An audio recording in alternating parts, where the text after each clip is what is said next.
नमस्कार, capital TV Uttar Pradesh देख रहे हैं। मैं हूं आपके साथ शिवानी रतूर। उत्तर प्रदेश में 2027 विधानसभा चुनाव भले ही अभी दूर हो, लेकिन समाजवादी पार्टी ने चुनावी तैयारियां तेज कर दी।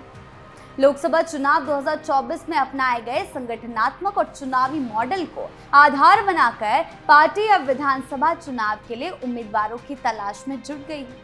इसी कड़ी में पार्टी नेतृत्व विभिन्न जिलों के संगठनात्मक पदाधिकारियों के साथ लगातार बैठकें कर रहे हैं और संभावित उम्मीदवारों के नाम पर मंथन चल रहा है। इसके साथ ही सपा ने इस बार उन नेताओं पर भी नजरें टिकाई है जो फिलहाल बाकी दलों में हैं, लेकिन भविष्य में पार्टी का दामन थाप सकते हैं। तो क्या कुछ चल रहा है, क्या रणनीति बनाई जा रही है, कैसे अखिलेश यादव 2027 को भेदने की, योगी आदित्यनाथ को भेदने की कोशिश कर रहे हैं, आइए जानते हैं विस्तार से। 2027 पर सपा का फोकस। समाजवादी पार्टी नेतृत्व अब तक करीब 35 जिलों की 150 विधानसभा सीटों को लेकर संगठन के पदाधिकारियों के साथ महत्वपूर्ण बैठक कर चुका है। जिला स्तर पर चल रही इस प्रक्रिया का दूसरा चरण भी जल्द शुरू होने वाला है। पार्टी का लक्ष्य जुलाई के पहले हफ्ते तक उम्मीदवारों की शॉर्टलिस्टिंग की पूरी प्रक्रिया को अंतिम रूप देना है। आपको बता दें, पार्टी सूत्रों का कहना है कि उम्मीदवारों के चयन की प्रक्रिया काफी हद तक वही है जिसे लोकसभा चुनाव 2024 के दौरान अपनाया गया था। हालांकि इस बार कुछ नए प्रयोग भी किए जा रहे हैं ताकि विधानसभा चुनाव में पार्टी की स्थिति और मजबूत हो सके। फैन सीटर्स पर खास फोकस। उम्मीदवार चयन की प्रक्रिया में इस बार सपा ने एक नया वर्ग फैन सीटर्स भी शामिल किया है। इसमें ऐसे नेताओं को रखा गया जो वर्तमान में भाजपा, राष्ट्रीय लोकदल, सुहेलदेव भारतीय समाज पार्टी या अन्य दलों में हैं, लेकिन राजनीतिक परिस्थितियों के अनुसार पाला बदल सकते हैं। ये ऐसा अखिलेश यादव का मानना है। वो अपनी रणनीति के तहत ऐसा चल रहे हैं कि खुद ही फंसते नजर आ रहे हैं। जिला स्तर के पदाधिकारियों को ऐसे संभावित नेताओं की पहचान करने को कहा है और कहा है कि उनकी राजनीतिक पकड़ और चुनावी जीत की संभावनाओं का आकलन करने के निर्देश दिए हैं। पार्टी का मानना है कि कई क्षेत्रों में ऐसे प्रभावशाली चेहरे चुनावी समीकरण बदल सकते हैं। फैन सीटर्स की सूची में एसबी-एसपी के मऊ विधायक अब्बास अंसारी का नाम भी चर्चा में है और अब्बास अंसारी की काफी नजदीकी अभी देखी जा रही थी, जिससे समाजवादी पार्टी पर फिर सवाल उठने लगे। मऊ में उनके कार्यालय पर समाजवादी पार्टी के बैनर लगाए जाने की खबरों ने राजनीतिक गलियारों में नई चर्चाओं को जन्म दिया। इसके अलावा ऐसे कुछ नेता भी पार्टी के रडार पर बताए जा रहे हैं जिनके संबंध हाल के सालों में सपा नेतृत्व से तनावपूर्ण रहे, लेकिन भविष्य में उनकी वापसी की संभावनाओं से इनकार नहीं किया जा रहा।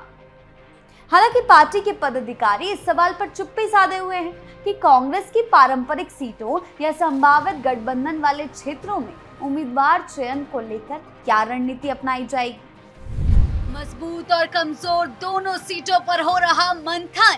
सूत्रों के अनुसार पार्टी ने उन सीटों पर भी उम्मीदवारों की पहचान शुरू कर दी जहां वो लगातार चुनाव जीतती रही है। इसके साथ ही उन सीटों पर भी विशेष ध्यान दिया जा रहा है जहां हाल के चुनावों में सपा को सफलता नहीं मिली।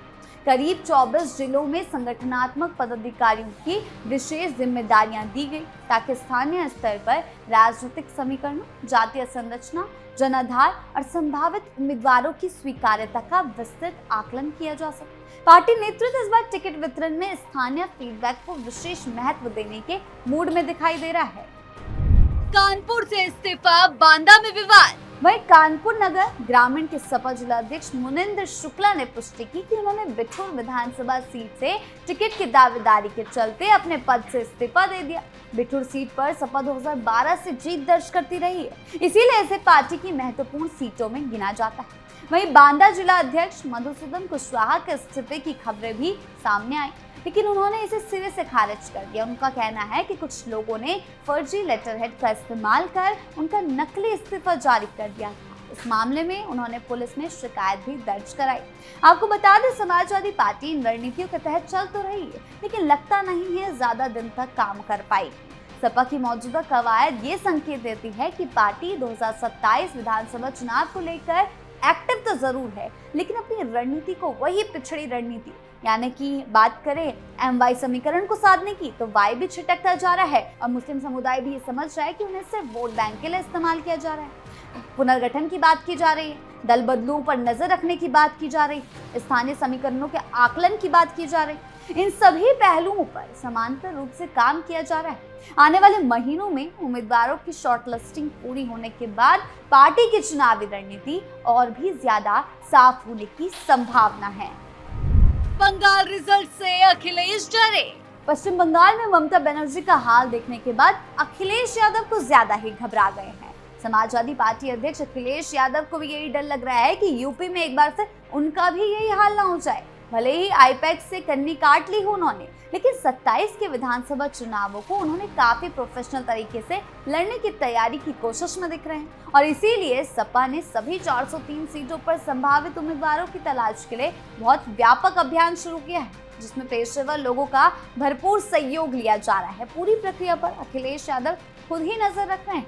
यूपी विधानसभा चुनाव के लिए समाजवादी पार्टी के संभावित उम्मीदवारों की पहचान के लिए सबसे पहले अखिलेश ने पार्टी नेताओं और पदाधिकारियों से कहा कि जो भी टिकट चाहते हैं वो पहले अपना इस्तीफा दे दें।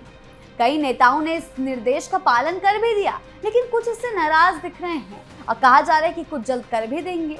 लेकिन कुछों का कहना है कि आखिर पद से इस्तीफा क्यों देना। moneycontrol.com ने ये रिपोर्ट दी है। अखिलेश यादव ने ये निर्देश हाल ही में सभी 75 जिलों के जिला अध्यक्षों और पदाधिकारियों के साथ हुई मीटिंग में दिए हैं। पार्टी के अंदर के लोगों का कहना है कि ऐसा करके अखिलेश यादव पार्टी में गुटबाजी को कम करना चाहते हैं, लेकिन क्या इससे गुटबाजी कम होगी? ये तो उल्टा ये दिखा रहा है कि अखिलेश की पार्टी के अंदर गुटबाजी बढ़ने के आसार बढ़ रहे हैं, ताकि जिला अध्यक्षों या अन्य पदाधिकारियों की महत्वाकांक्षा की वजह से टिकट वितरण प्रभावित ना हो, ऐसा अखिलेश का मानना है। लेकिन क्या ये रणनीति काम कर पाएगी, ये एक बड़ा सवाल है। 2 चैनलों से संभावित उम्मीदवारों की हो रही तलाश। समाजवादी पार्टी इस बार 2 तरह से उम्मीदवारों का चुनाव कर रही है। पहले में एक प्राइवेट एजेंसी के जरिए से माध्यम से टिकट दावेदारों का सर्वे कराया जा रहा है। दूसरे में स्थानीय नेताओं और कार्यकर्ताओं से टिकट दावेदारों से संबंधित फीडबैक मांगा जा रहा है। सूत्रों का कहना है कि सर्वे के नतीजों और कार्यकर्ताओं से मिले फीडबैक के आधार पर ही टिकट दिया जाएगा। इस बार सिफारिशों और लॉबिंग करने वालों का पत्ता कट सकता है। किस आधार पर यूपी में चुने जा रहे सपा उम्मीदवार? लेकिन हर बार देखा जाता है कि कुछ सिफारिशें ही विपक्ष जो है सिफारिश करने वालों को टिकट देता है। बिहार में देखने को मिला। कांग्रेस पर तो कई आरोप लगे कि जिन्होंने पैसा दिया उसको टिकट दिया गया। रिपोर्ट्स के अनुसार सपा में टिकट देने की पूरी प्रक्रिया की निगरानी रिटायर्ड आईएएस अधिकारी आलोक रंजन के हाथों में है।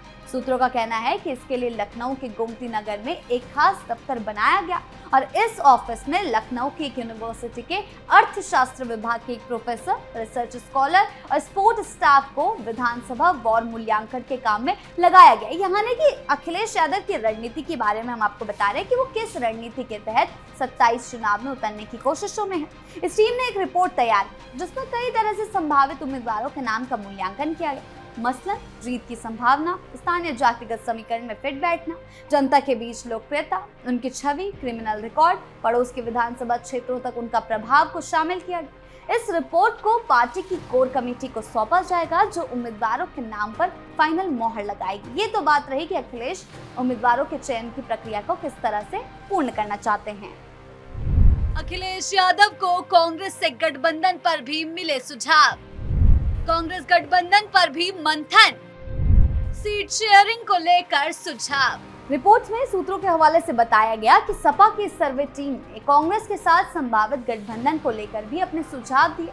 इसके अनुसार 2022 के विधानसभा चुनाव में करीब 71 सीटें ऐसी रही जहां सपा का प्रदर्शन निराशाजनक रहा, जबकि कांग्रेस गठबंधन की स्थिति में 100 से ज्यादा सीटों के लिए दबाव बना सकती है। ऐसे में अखिलेश यादव को उनकी टीम ने सलाह दी कि वो सहयोगियों को 70 से 75 सीटों से ज्यादा ना दे। प्रोफेशनल सर्वे पर सपा को ज्यादा भरोसा। पार्टी सूत्रों का ये भी कहना है कि समाजवादी पार्टी को प्रोफेशनल सर्वे पर ज्यादा भरोसा है क्योंकि इसका मूल्यांकन निष्पक्ष होगा, जबकि जिला स्तरीय नेताओं और कार्यकर्ताओं से जो फीडबैक मिल रहा है उसमें कई बार दावेदारों के प्रति स्थानीय वफादारी या दुश्मनी का असर हो सकता है। समाजवादी पार्टी इन दिनों संगठन और नेतृत्व स्तर पर बदलाव की कोशिशों में जुटी हुई दिखाई दे रही है, लेकिन इन प्रयासों के साथ कई नई चुनौतियां भी सामने आती नजर आ रही। पार्टी अध्यक्ष अखिलेश यादव संगठन को नए सिरे से मजबूत करने, आगामी राजनीतिक मुकाबलों के लिए तैयार करने की रणनीति पर काम कर रहे हैं।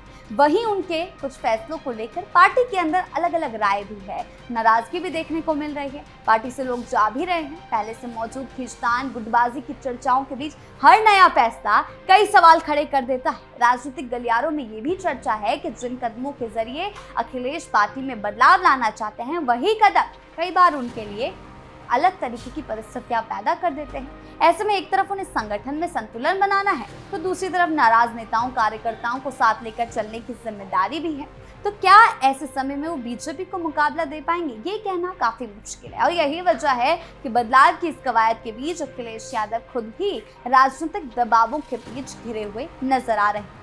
ऐसे में आगे देखना होगा कि समाजवादी पार्टी इन चुनौतियों से कैसे निपटती है, संगठन के अंदर पैदा हो रहे असंतोष को किस तरह से संभालती है।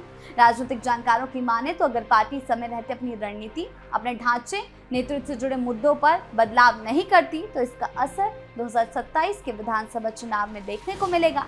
ऐसे में सपा के सामने सबसे बड़ी चुनौती सिर्फ पक्ष दलों से मुकाबला करना नहीं, बल्कि पार्टी के अंदर एकजुटता और भरोसा बनाए रखना है, क्योंकि चुनावी राजनीति में छोटी चूक भी बड़ा राजनीतिक नुकसान साबित हो सकती है। और ऐसे में अखिलेश यादव बुरी तरह से फंस सकते हैं और 27 में भी उन्हें एक बार चुप बैठना पड़ सकता है। तो आपकी इसको लेकर क्या राय है, हमें कमेंट सेक्शन में जरूर बताएं। धन्यवाद।